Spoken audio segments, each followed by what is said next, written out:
For 100,000 years, humans have looked up at the night sky and wondered about those awesome points of light. What are they? What are they made of? How did they get there? They didn't have the technology to find out, so they guessed that magical beings had created it all. If you prefer making wild guesses instead of using observation, measurement and calculation, then here's a sealed box. Spend the next 10 minutes guessing what's inside and come back again at the end of this video. Because this video doesn't cover what we guess about the universe, but what we know, and more importantly, how we know it. How do we know where the stars and galaxies came from, and how old they are?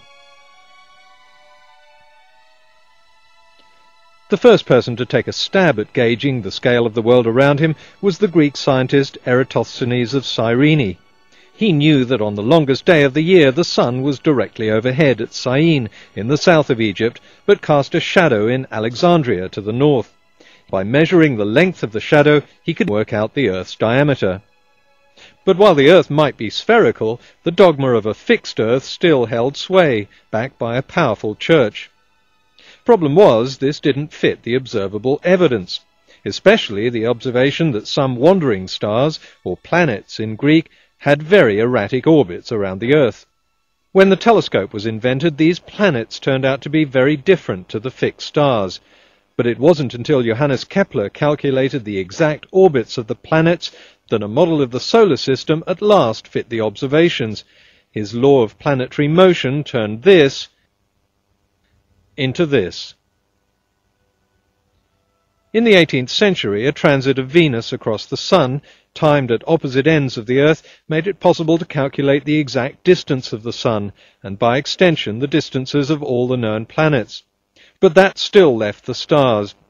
The easiest way to measure their distance is a system called triangulation, which is used to measure distant objects on Earth.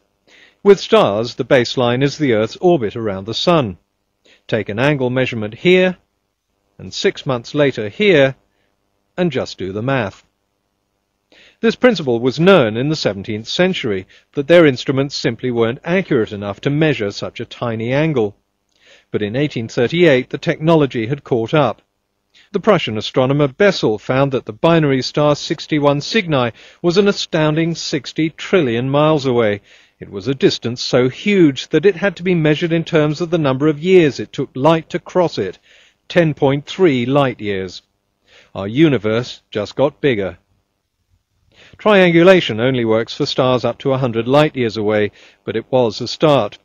Knowing the distances of these stars, astronomers could work out the relationship between a star's distance and its brightness, because closer stars are generally brighter than distant ones. Using this calculation, they could now estimate the distance of the faintest stars they could see. It was only an estimate, but our universe got bigger again. We seem to be on the edge of a huge wheel of stars in space. While the brightness of a star gives us an estimate of its distance, confirmation comes in another trick of triangulation. In 1987, a star was seen to explode inside our galaxy. The exploding star is called a supernova, and it's very bright. As it happened, this particular supernova was surrounded by a huge gas cloud far out into space. The light from the exploding supernova raced across the gap, and 8 months later it hit the surrounding gas cloud. Cosmologists saw the reflected glow. We know the speed of light, so we know how far it can travel in 8 months. And that means we know the distance between the supernova and the gas cloud. All cosmologists had to do is measure the angle between the two as seen from Earth, and once again it's simple triangulation. We can work out the distance of the supernova, 169,000 light-years. That means we're looking at an event that happened 169,000 years ago. Our universe was now huge. By simply observing and measuring, we'd calculated a scale in time and space that was far greater than Bronze Age people ever imagined.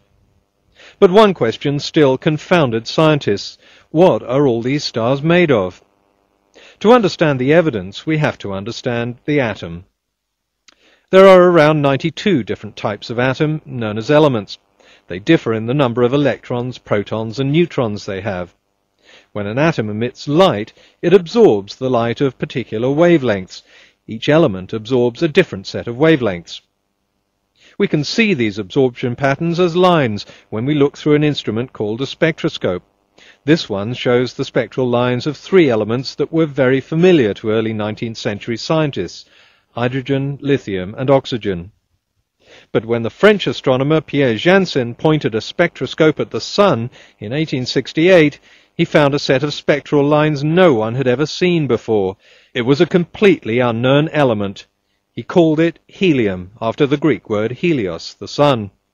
The new element also showed up in stars, along with another abundant element, hydrogen. Inside this tightly bound universe, which they called the galaxy, astronomers could see strange swirling clouds through their telescopes. Some astronomers thought these could be other galaxies just like our own. In 1917, a supernova was seen to explode inside a cloud called Andromeda. Supernovae are usually very bright, but this one was quite faint. Using the brightness and distance calculation, cosmologists work out just how far away Andromeda was. 2 million light-years. That put it well outside our own galaxy, and triangulation showed just how big it was, about the size of our own galaxy. The universe, it turned out, extended well beyond our own cluster of stars, and millions of years back in time. American astronomer Edwin Hubble soon discovered that other galaxies were even further away. He also confirmed an observation that they were all moving away from us at incredible speed. Those furthest away were going the fastest. In other words, our universe was expanding, as if we were caught up in a huge explosion. How do we know this? I'll explain with a more prosaic example. When you watch a car speed past, sounding its horn, the pitch seems to change. As it's coming towards you, the sound waves are bunched up, so the horn seems to have a high pitch. As it passes by, the pitch suddenly drops, because now the sound waves are being stretched out. This is called the Doppler effect. Just by measuring the change in pitch, an observer can calculate the speed of the car, and whether it's coming towards him or moving away. We can do the same with stars and galaxies, using light instead of sound. If a galaxy is moving away, the spectral lines will shift towards the red end of the spectrum. The opposite happens if a galaxy is coming closer. They move towards the blue end. So cosmologists could not only calculate which direction the galaxies are moving, but also their speed. But what happens if we wind the film back, as it were? What happens is that all these moving galaxies lead back to the same point in space and time, this point, around 14 billion years ago. The explosion of all this matter is called the Big Bang, and that's as far as we've got so far in our understanding of the scale and time span of the universe. Research is now continuing to discover what happened before the Big Bang. Now let's come back to that sealed box. To the people who decided to skip the video in order to speculate on the contents, have you figured out what's inside yet? Of course not. Sitting in an armchair and making wild guesses tells you nothing. You're really no better off than the Bronze Age farmers who looked up at the stars and tried to guess what they were. Just because the Big Bang is the current extent of our knowledge doesn't mean we've reached the end of the story. Every time in history people thought they knew the scale of the universe, they've always been proved wrong. To me, the real story of the universe is way more interesting than myths and fairy tales. For 100,000 years, humans have stared up at the same night sky and wondered. We are the first people in human history not to wonder, not to guess, but to know.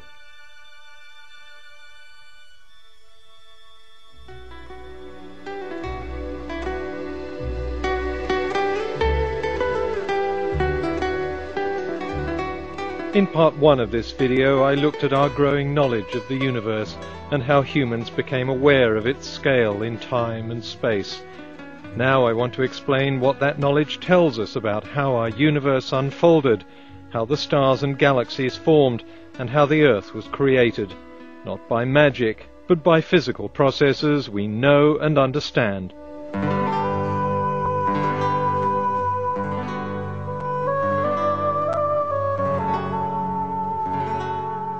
Our universe, which may be one of several in time and space, started with a huge explosion of energy and matter called the Big Bang.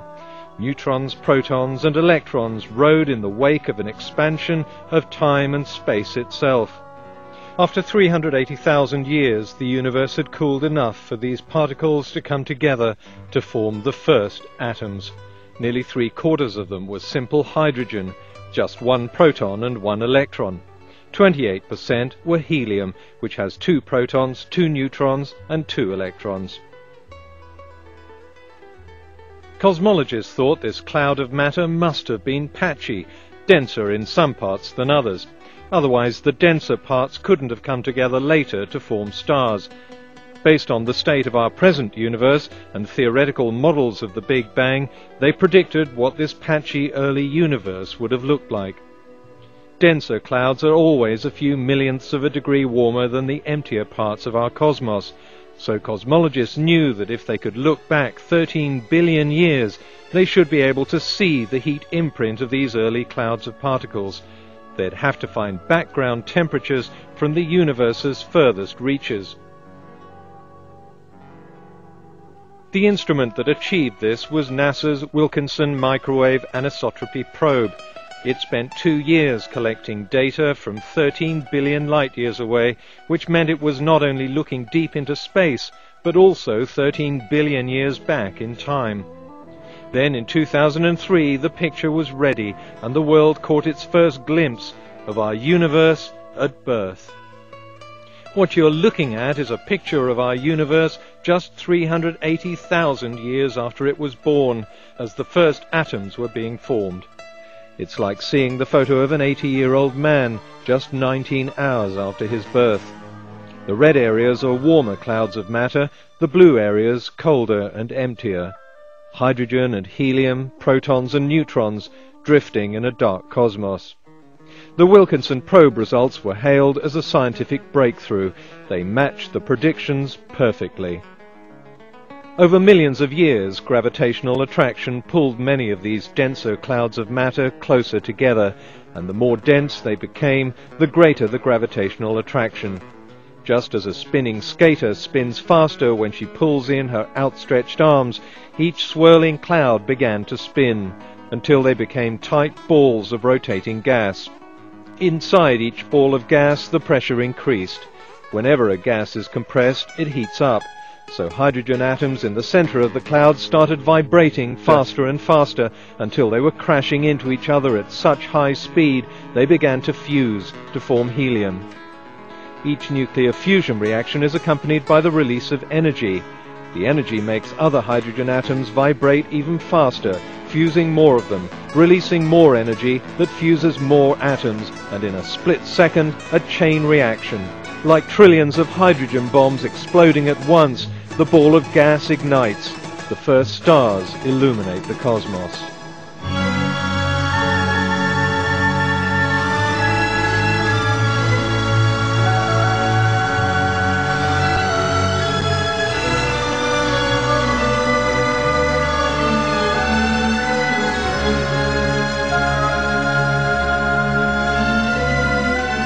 Early swarms of stars were also drawn together by gravitation, forming galaxies. The first stars burned for billions of years, powered by fusion. But a star has only so much hydrogen fuel. As the energy is used up, the star begins to collapse, pulling the gas ball tighter. Pressure and temperature increase until they're high enough for helium atoms to crash together and fuse. This makes heavier atoms, like carbon and then oxygen. With higher temperatures and pressures, even these atoms fuse until the star becomes a white-hot factory, forging every element. The energy from these reactions is far greater than the fusion of hydrogen. Finally, the temperature and pressure are so high that the star explodes, spewing its contents into space. Often the shock waves throw these heavier elements against clouds of hydrogen and helium that have been dormant in space for billions of years. This cloud hadn't been dense enough to pull together under gravitation, but the sudden jolt from the exploded star stirs it. Now gravitation starts to pull the denser areas closer together. The life cycle of a star begins again.